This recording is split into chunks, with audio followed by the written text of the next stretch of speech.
Ako mga ka-good news, first time kong napanood na galit si Mig Zubiri sa mga inchik na ito.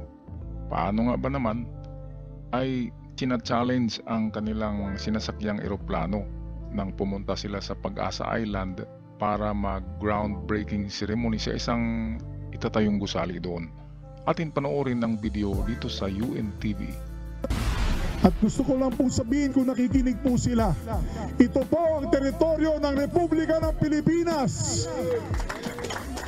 Hindi po inyo ito. Kaya kung pwede, lumayas na kayo. Ayan na to. Ano na to? Talagang nagbigay na ng babala si Zubiri. Umpisa na yata ito ng malaking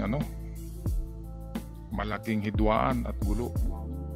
Dahil nagpapatayo na ang Philippine Navy ng kanilang parang headquarters at isa pang parang health center sa Pag-asa Island. Yun ang ayaw ng mga Chinese. Nagagawa tayo ng permanent structures sa sarili nating isla. Kaya sino ba naman ang hindi magalit dyan? Okay, balikan natin si Mig Zubiri. Pinalalayas na ni Senate President Juan Miguel Mig Zubiri ang mga umaaligid na barko ng China sa pagbisita nila sa Pag-asa Island sa Kalayaan, Palawan. Kasama niya sina Senate Majority Leader Joel Villanueva, Senate Deputy Majority Leader J.V. Ejercito, Defense Secretary Gilberto Teodoro at iba pang Philippine Coast Guard at Philippine Navy officials. Pinangunahan nila ang groundbreaking ceremony para sa itatayong barracks para sa Philippine Navy na bahagi ng pagpapalakas ng defense capability at pag-iit sa karapatan ng bansa. Ayon kay Zubiri, mismo ang kanilang eroplano nakatanggap ng radio challenge mula sa Chinese vessels.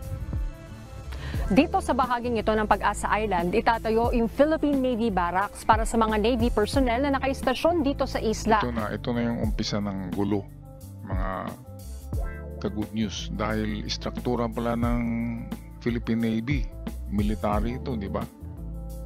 At papalakasin ng Pilipinas ang Philippine Navy na magbabantay ng mga teritoryo. Kaya tuloy nang marinig ng mga chikwa, mga inchikwakang na yan, ay pinalibutan kaagad nila ang Pag-asa Island at ang dami-daming barko dyan ng Chinese ng araw na ito dahil groundbreaking ceremony ng itatayong barracks ng Philippine Navy. Pero sa hindi kalayuan, matatanaw na ang nasa 20 Chinese militia at Chinese Coast Guard vessels na tinatayang nasa 3 to 4 nautical miles ang layo. Pasok yan sa exclusive economic zone ng Pilipinas.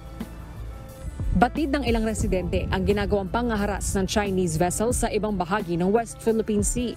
Kaya umaasa silang hindi masisira ang kapayapaan sa isla kahit pa dumarami na ang barko ng China sa lugar na pumapalibot na rin umano sa mga mangingisda.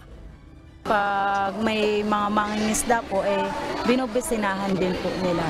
Or pag may mga parating po na mga barko or barge po, ine-escortan po nila. Umaalis na lang po sila pag meron pong ganyan na nag-escort po sa kanilang mga barko po ng China. Minsan po ma'am, pag napapanood ko po yun, may halo din po takot, lalo na po may mga anak po kami dito, may mga bata po. Tiniyak naman ni Secretary Teodoro na ligtas ang mga sibilyan sa isla.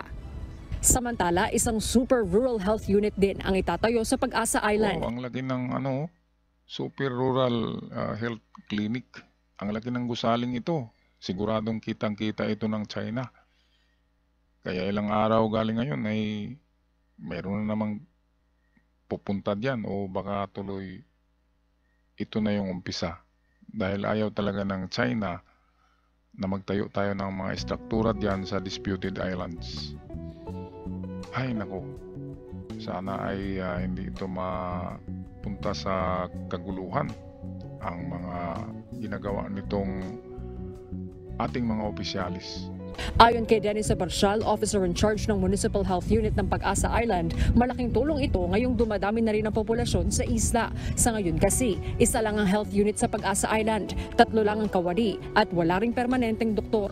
Kapag emergency cases, kailangan pang dalhin ng mga pasyente sa Puerto Princesa kung saan umaabot sa 30 hours ang biyahe. Ito ang magandang estratehiya ng Pilipinas. Dapat yung mga walang trabaho, mga squatters, o kaya yung mga gustong tumira dyan sa mga isla ay bigyan nila ng libreng lupa dyan.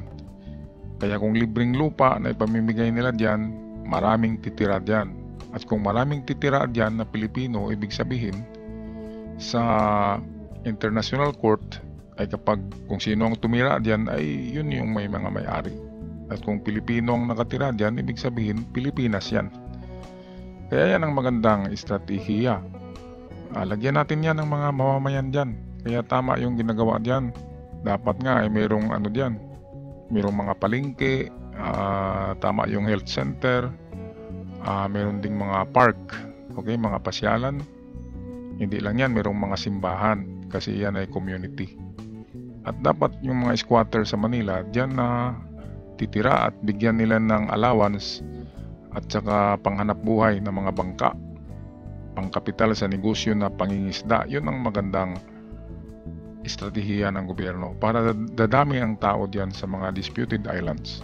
Gamit ang lansya, inaasahang matatapos ang proyekto sa Disyembre. Nangako naman ng Senado na dadagdagan pa ang pondo para sa Armed Forces of the Philippines at sa Pag-asa Island sa susunod na taon.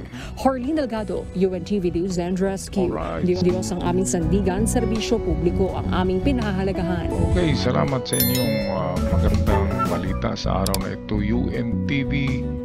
At hanggang sa muli, ako'y magpapaalam na. God bless the Philippines.